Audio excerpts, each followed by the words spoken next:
Olá, meu querido estudante, tudo bem com você? Seja muito bem-vindo a mais uma aula aqui no Se Liga na Educação. Eu espero que você esteja completamente descansado para a gente iniciar mais essa rodada de aulas, de ciências. Para quem não me conhece, meu nome é Edneia, eu sou professora de ciências e hoje eu trouxe uma convidada muito especial, a Ziza Guiar, professora de geografia aqui do Se Liga na Educação também. Ziza, muito obrigada por ter aceitado esse convite de fazer essa aula juntamente comigo. Muito bem, muito obrigada, Edneia. Olá, estudante. Um prazer poder mostrar a possibilidade da interdisciplinaridade das ciências com a geografia. Então, preparamos essa aula com muito carinho para você. Isso aí, fique de olho. Pessoal, essa aula então é dedicada ao 8º ano do ensino fundamental e o tema dela é fontes de energia. Lembrando que nós vamos ter 2 aulas sobre fontes de energia, tá? Então, fique ligadinho aí até o final. Trouxe para vocês um cronograma sobre o que nós vamos ver nesse 3º bimestre. Então, como eu disse para vocês, nós vamos ter 2 aulas sobre fontes de energia, as 2 com a gente, né? Sim. Depois nós vamos falar um pouco mais sobre as transformações da energia, a transformação e transferência da energia. Seguida, da aula sobre eletricidade, que eu também dividi em 2 partes. Depois vamos falar um pouco mais sobre os circuitos elétricos, consumo de energia elétrica, isso aqui é muito interessante, o cálculo do consumo da energia elétrica, vocês irão aprender como calcular esse consumo e conferir aí nas contas de energia da casa de vocês. E por fim, nós vamos falar sobre os combustíveis e o meio ambiente. Então, como vocês viram aqui, o nosso conteúdo está bem voltado para a física, na qual nós vamos estudar mais sobre a eletricidade. E para falar de eletricidade, a gente começa interdisciplinarizando, falando também na parte de geografia, que vai ser a aula de hoje, de fontes de energia. Nós iremos trabalhar então a seguinte habilidade, a de identificar e classificar diferentes fontes renováveis e não renováveis, os tipos de energia utilizados nas residências, comunidades ou cidades e também analisar os impactos gerados por eles, por essas fontes de energia. Então, nós dividimos basicamente, na aula de hoje, nós iremos falar sobre quais são as fontes de energia, Ziza? Qual a origem, como que acontece, como que funcionam essas fontes de energia. E na segunda aula nós vamos focar um pouco mais nos impactos ambientais que essas fontes de energia trazem. Inclusive, a gente pensar, o mundo, a gente precisa pensar novas formas de produzir energia. As renováveis é uma proposta que a gente tem que adotar cada vez mais, enquanto no mundo ainda se tem muita energia não renovável, Exatamente, infelizmente, A gente sabe que o impacto gerado por elas é grande, independente da energia vai haver impacto, Mas a gente tem que começar a ter um pensamento um pouco mais voltado para o dia de amanhã. Se a gente pensar só no dia agora, passa e a gente não deixa nada para o futuro. Então, como que vão ficar as próximas gerações se nós não tivermos o cuidado de usar e usar com consciência ambiental? Bom, vou começar indagando vocês, de onde vem a energia que a gente utiliza? A gente utiliza energia para tudo, Se você acordou, se você acendeu a luz, se você está nos assistindo agora, você está dependendo de energia elétrica essa, Até mesmo o seu celular você carregou na fonte de energia, mesmo que você utilize a bateria também. Exatamente, precisou da energia de uma certa forma. O nosso corpo, ele precisa de energia. Então, por exemplo, eu consumo alimentos, Esses alimentos podem ter carboidrato, lipídio, que são as principais fontes de energia para o nosso corpo. Então, para que eu consiga fazer alguma coisa, andar, falar, executar qualquer ação no meu corpo, ele precisa de energia. Energia essa que eu obtenho através do alimento. E o aparelho eletrônico, O celular, o computador, a televisão, eles também precisam de uma fonte de energia. Então, a energia, pessoal, ela pode ser retirada, de algum local, ela vai ser obtida através de transformação. É aquela famosa frase de Lavoisier, na natureza nada se perde, nada se cria, tudo se transforma. Então, a gente não vai ter a criação de uma energia, a gente vai ter a transformação de uma forma de energia em outra forma, ok? Então, pessoal, eu trouxe para vocês 3 conceitos sobre energia. Primeira delas, a energia é uma grandeza física que se conserva, né? Isto é, a quantidade total de energia, ela nunca vai mudar. Ou seja, a famosa frase de Lavoisier, na natureza nada se perde, nada se cria, tudo se transforma. Isso serve para a energia também. A energia ela é transformada de uma forma para outra forma, né? Então eu tenho a energia mecânica dando origem à energia elétrica, ou a energia elétrica em energia sonora, em energia luminosa e por aí vai. Então a gente tem a transformação dessa energia. Inclusive nós veremos, né? Por exemplo, a mecânica ela pode vir do vento, pode vir da força da água. Com certeza. Né? Se transformando em outra, né? A gente também tem que a energia é a capacidade de realizar trabalho. Então vamos pensar na seguinte ocasião.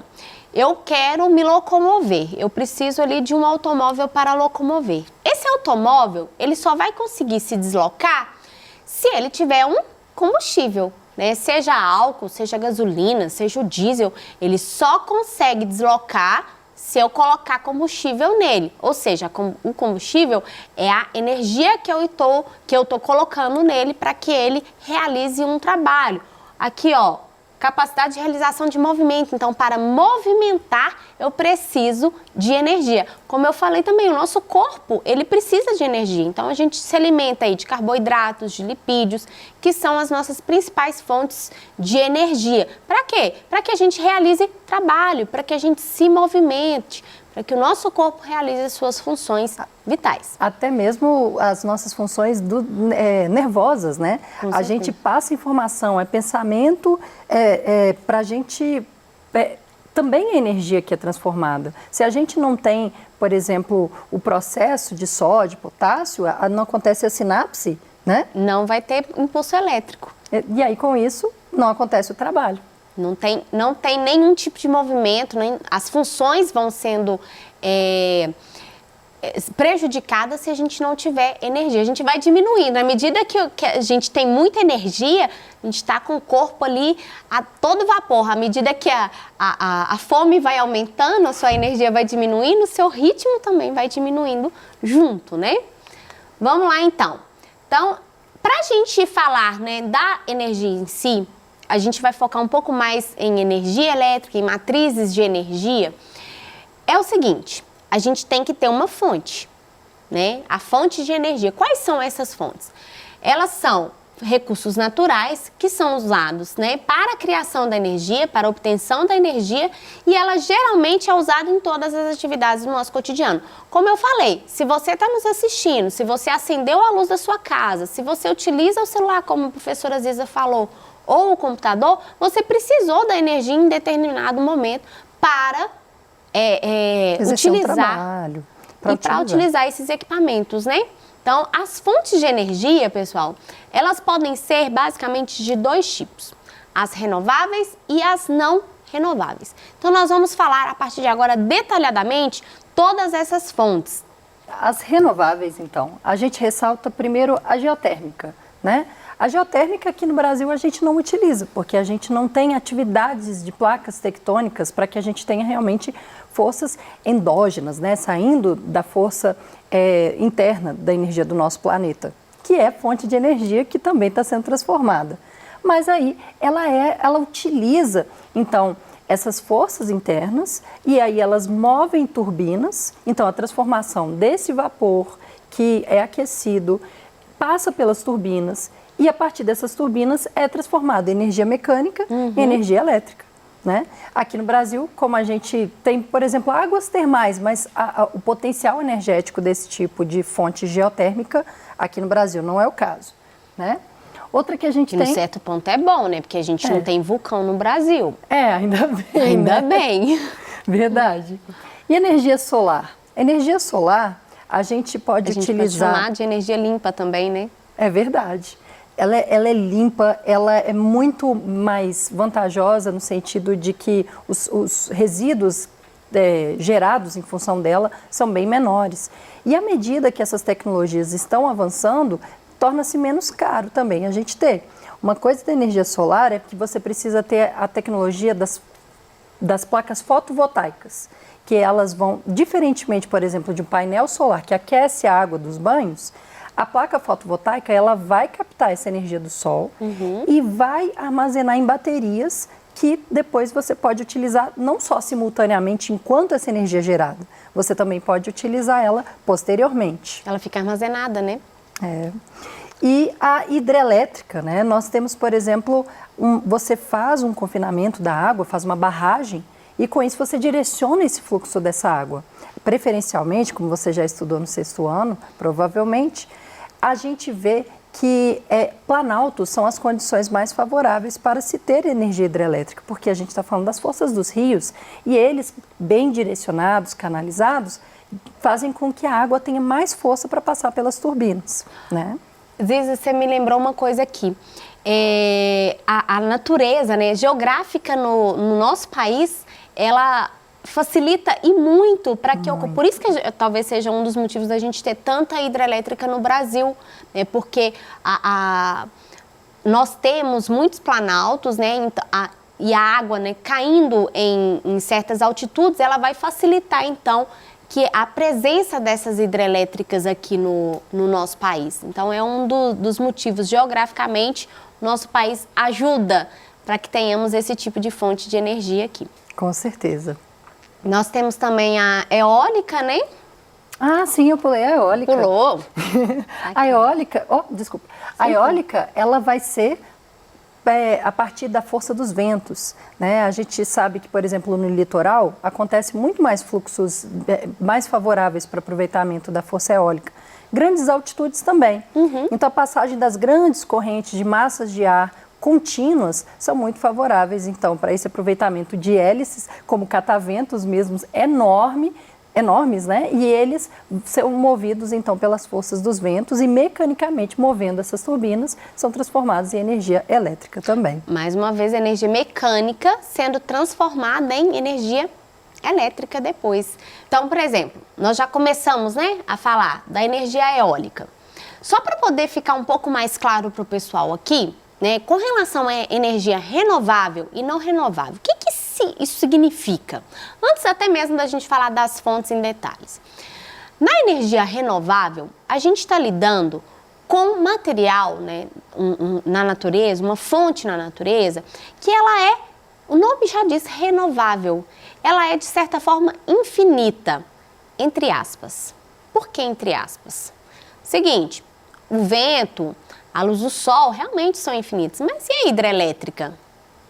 Se vocês acham que a água é de certa forma infinita, ela vive ali num ciclo hidrológico. Entretanto, o nosso consumo tem sido tão alto, tanto da água, né, quanto da energia elétrica que é provinda da água, principalmente aqui no Brasil, que a gente não vai ter tempo, a natureza não tem tempo hábil suficiente para poder repor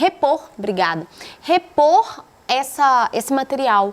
Então, ela é de certa forma renovável, mas o nosso consumo dita nisso também. Então, precisamos ter um pouco mais de atenção com relação ao consumo, diminuir ele, né, para que a gente dê tempo à natureza dela se renovar, para repor esses recursos aí. E muitas dessas águas estão, por exemplo, saem desse ciclo da água potável, da água aproveitável, porque elas estão, por exemplo, muito poluídas pela industrialização. Ainda tem isso, né? Os esgotos não são bem... Se não há um tratamento dessas águas dos esgotos, menos ainda, né? Verdade.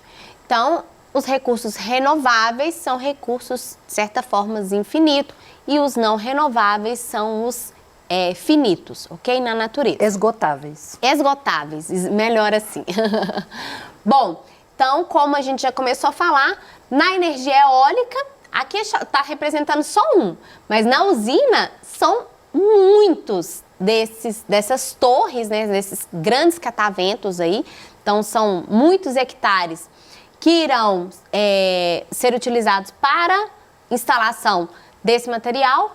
Então, ao movimentar essas hélices da torre, ocorre então a geração de energia por meio dos ventos, né? É um recurso inesgotável. Sim. Né? Mas como o Ziza mesmo informou, precisa de regiões mais altas, de preferência litorânea, que tenha uma fonte, né, literalmente inesgotável de vento para poder ocorrer a movimentação. Sim. Bom, energia solar, né, também nós já começamos a falar, que ela vai ser utilizada a fonte do sol, que para a gente também é inesgotável, né, e essa energia é considerada como uma energia limpa, renovável e abundante.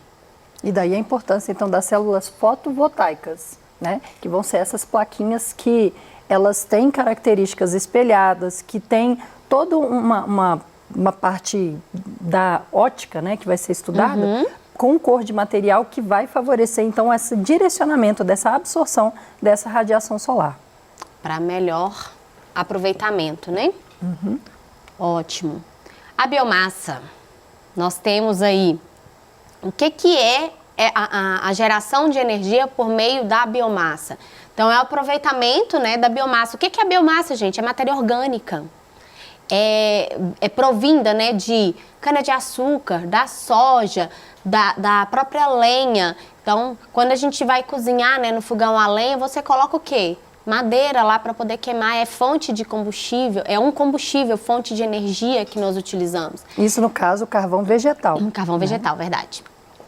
E aí ela pode ser gerada por meio de combustão direta, fermentação ou então gaseificação, ok? Mais alguma informação aí, Elisa? Com relação também, localmente, você pode fazer um biodigestor, né? É verdade. Mas não, em larga escala estamos falando da biomassa. Já que a gente faz em larga escala produção de soja, de cana-de-açúcar e existe um rejeito, você pode utilizar. E uma outra coisa que a gente já vê, existem países mais desenvolvidos que estão fazendo aproveitamento dos próprios resíduos urbanos, o lixo das casas. Eles fazem a separação dos gases, metano, do chorume e a partir disso gera uma combustão desse matéria orgânica que, né, entra em combustão e a partir disso movem hélices. Mais uma vez, a gente obtém energia. Energia. Uma excelente forma de reaproveitamento, né, de energia. É, sim. Bom, a hidráulica, né, que provém da força da água, então a gente, como às vezes eu disse anteriormente, a água fica represada e ela vai movimentar as turbinas, né, que ficam na usina em si e vai gerar, então, energia pra gente, energia elétrica, que vai ser conduzida aí por todo o território. E como vocês podem ver, aqui está o nome. Hidrelétrica é o nome desse complexo, dessas usinas da produção de energia pela força hidráulica. Ótimo. Bom, agora nós vamos falar um pouco sobre as fontes não renováveis de energia. E aí inclui, pra gente, petróleo, gás natural, o carvão e a energia nuclear. Vamos falar um pouquinho mais detalhado de cada um deles, Isa? Vamos lá. Então, primeiro, a energia nuclear. Elas são provindas de um núcleo atômico em virtude dos processos de fissão ou fusão. De uma maneira bem simplificada... Só para poder ficar claro que fissão e fusão, gente, partir ou então núcleo. fundir, né? Os núcleos. Basicamente, é um controle de uma bomba atômica num contexto cientificamente, com protocolos de segurança. Ao fazer a explosão nuclear, é gerado, então, uma energia. E aí, a partir dessa energia, aquece uma água dentro de um reservatório enorme e a partir dessa água em vapor, movem as hélices. Então, como vocês podem ver, o que sai no final é o vapor d'água. Não é tóxico. E aquela pastilha que aconteceu a fissão de urânio, no caso, ela sim é radioativa, mas fazendo todo o isolamento desse material e separando isso da sociedade, é segura em algum nível, né? Bom, por fim, a gente tem também as fontes fósseis, né, que são formadas aí durante milhares e milhares de anos, que são o petróleo, né, provindo desse tipo de matéria-prima, na qual matéria orgânica é depositada, e aí nós vamos ter matéria orgânica, camadas de terra, matéria orgânica, camadas de terra. E aí, areia, cascalho, conchas de mar, né? Minerais. Isso é uma característica de rochas sedimentares. Ok. Né? Bom, Então, finalizamos aqui com as fontes de energia, né? Tanto renováveis e não renováveis. E na próxima aula nós vamos falar um pouco mais dos impactos da utilização dessas fontes de energia. Ok? Se ficou alguma dúvida, manda pra gente no nosso Tira Dúvida, que nós estaremos aqui para sanar todas elas, ok? Muito obrigada pela sua companhia. Obrigada, Ziza, Muito por obrigada. estar aqui. Até a próxima. Tchau, tchau, pessoal.